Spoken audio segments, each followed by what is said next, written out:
নমস্কার সবাইকে। এই উদয়নারায়ণপুরের সকালবেলা কুয়াশায় মোড়া, শিশিরে ঢাকা একটা নতুন সকালের ঋষভের চ্যানেলে অনেক অনেক স্বাগত।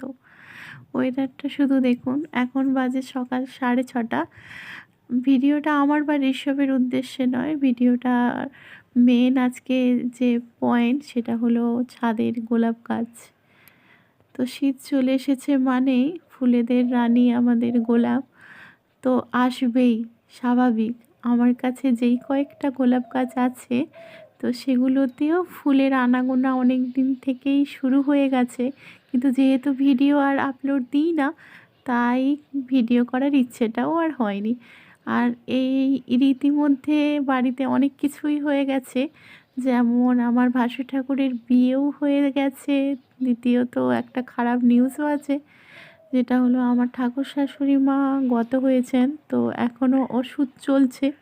সেই কারণে ছাদের ফুলগুলো সেভাবেই ফুটে থাকে, সকালে যেভাবে ফোটে সন্ধে পর্যন্ত ওভাবেই থাকে, তোলা তো আর হয় না, কারণ ঠাকুর সেবা দেওয়া হয় না। তো যাই হোক, আশা করি আপনারা সবাই ভালো আছেন।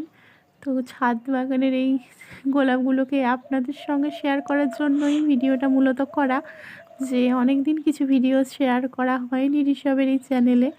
তো ফুলগুলোকে দেখুন, আর ওদের গায়ে পড়া যে কুয়াশার ছোট্ট ছোট্ট মানে কণা, সেটাও কত অপূর্ব লাগছে, তাই না?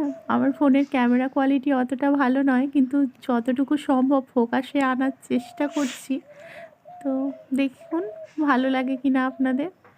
ছোটোবেলায় জানেন তো, মা বাবার সঙ্গে বন্ধুদের সঙ্গে হাঁটতে বেরিয়ে যেতাম, কিন্তু এখন বিয়ের পর সব কিছুটাই পাল্টে গেছে। আমি একটা ছোট্ট বাচ্চার মা, আর বাড়ির দায়িত্ব, কাজকর্ম, অলসতা সব কিছু নিয়ে আর হাঁটতে তো যাওয়া হয় না। আজকে ঘুম থেকে উঠেই মনে হলো না একটু ফাঁকের দিকে যাই। ফাঁকের দিকে বলতে ছাদেই এলাম, তো ফুলগুলো দেখে মনে হলো যে আজকে একটা ভিডিও বানানোই যাক, তো শেয়ার করলাম। আশা করি সবাই ভালো আছেন, আর কেমন লাগলো ভিডিওটা জানাবেন কিন্তু।